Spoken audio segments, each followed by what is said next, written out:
First we search in Google CEIR, then click CEIR portal.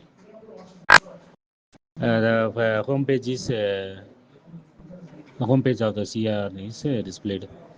In this, we choose black stolen lost mobile for register a complaint. For this, we entered a mobile number while the mobile has been lost. அதாவது cell எப்போ தொலைஞ்சோ அந்த செல்லில் என்ன number use பண்ணமோ அந்த mobile நம்பரை entry பண்ணணும். அதுக்கப்புறம் அதோட ஐஎம்இ நம்பர், செகண்ட் சிம் இருந்துச்சுன்னா செகண்டில் ஐஎம்இ என்ட்ரி பண்ணுங்கள், அதே மாதிரி என்ட்ரி பண்ணுங்கள். அடுத்து டிவைஸ் எந்த பிராண்ட் அப்படின்றது, அடுத்து மாடல் தெரிஞ்சால் போடுங்க, இல்லைன்னா தேவையில்லை. மொபைல் ப்ரைஸ் எவ்வளோ ப்ரைஸ் என்னன்றதை அதில் என்ட்ரி பண்ணணும். அப்லோடு இன்வாய்ஸ் இந்த ரைட் சைடு இருக்கு வருங்க, அதில் பார்த்தீங்கன்னா அப்லோடு இன்வாய்ஸ்னால் நீங்கள் பில்லு வச்சுருந்தீங்கன்னா அதில் இன்வாய்ஸ் பண்ணலாம். லாஸ்ட் பிளேஸ் எந்த இடத்துல தொலைஞ்சிச்சு அப்படின்றது இதில் நீங்கள் என்ட்ரி பண்ணணும். இப்போ உதாரணத்துக்கு இப்போ தேனி நம்ம என்ட்ரி போட்டிருக்கோம்.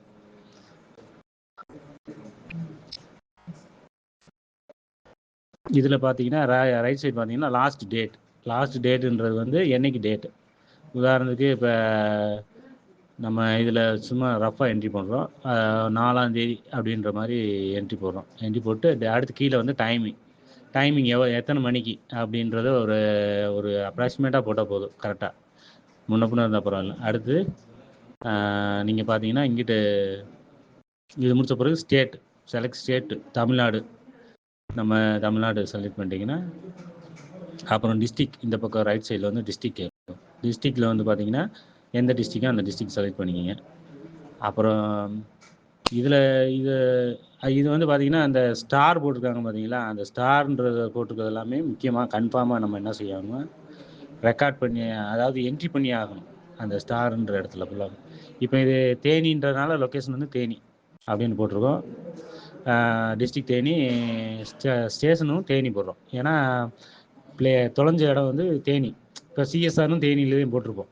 எந்த ஸ்டேஷனில் சிஎஸ்ஆர் போடுறீங்களோ அந்த ஸ்டேஷனை வந்து இங்கே என்ட்ரி போடணும். இப்போ நம்ம தேனின்றனால தேனி ஸ்டேஷனில் தான் நம்ம என்ட்ரி போட்டிருப்போம். அதனால் இப்போ தேனி பிஎஸ்ஸை என்ட்ரி போடுறோம். சரிங்களா?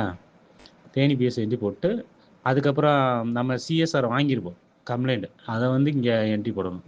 சிஎஸ்ஆர் நம்பர் ஸ்லாஷ் போட்டு எந்த வருஷம் அப்படின்றத என்ட்ரி போடணும். என்ட்ரி போட்டுட்டு அப்புறம் பார்த்தீங்கன்னா கீழே அப்லோட் கம்ப்ளைண்ட்டு, அதில் வந்து நீங்கள் என்ன செய்யணும்னா ஏற்கனவே வந்து கம்ப்ளைண்ட் காப்பியை வந்து சிஎஸ்ஆரை வந்து இது பண்ணி வச்சுருக்கணும். சிஎஸ்ஆர் வந்து என்ன பண்ணியிருக்கணும்னா நீங்கள் ஸ்கேன் பண்ணி வச்சுருக்கணும், பிடிஎஃப் பண்ணி வச்சுருக்கணும். அதை வந்து அங்கே ஃபைலில் ஆட் பண்ணி ஆட் பண்ணிக்கணும். அடுத்து வந்து ஓனர் நேம், உங்கள் பேர், அப்புறம் அட்ரஸ்ஸு, இங்கிட்டு வந்து ஐடென்டிட்டி வந்து ஏதாவது ஒரு இதை கொடுக்கணும்.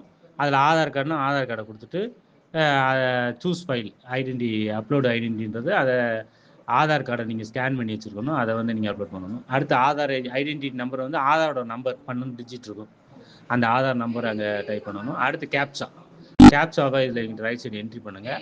மொபைல் நம்பர் ஃபார் ஓடிபின்றது வந்து நீங்கள் என்ன மேலே மொபைல் நம்பர் கொடுக்குறீங்களோ அந்த மொபைல் சிம்மை வந்து நீங்கள் என்ன செஞ்சுருக்கணும், ஏற்கனவே வந்து தொலைஞ்சிருக்கும் உங்களுக்கு அந்த சிம்மை தொலைஞ்ச சிம்மை வந்து நீங்கள் வாங்கியிருந்தால் மட்டும்தான் அந்த நம்பருக்கு அது ஓடிபி வரும். சிம்மை வந்து நியூ சிம் வாங்கியிருக்கணும், அந்த ஓடிபி வரும். அந்த ஓடிபி என்ட்ரி பண்ணுறீங்க, வெரிஃபை ஓடிபி கொடுத்துட்டு டிக்ளரேஷன் கொடுத்துட்டு நீங்கள் ப்ரொசீட் கொடுத்துட்டிங்கன்னா ஆட்டோமேட்டிக்காக வந்து என்ன செய்யும், உங்களுக்கு ஒரு எஸ்எம்எஸ் வரும். 14422ன்ற நம்பருக்கு ஒரு மெசேஜ் வரும், your CR record has been register, request ID அப்படின்னு சொல்லி ஒரு மெசேஜ் வரும்.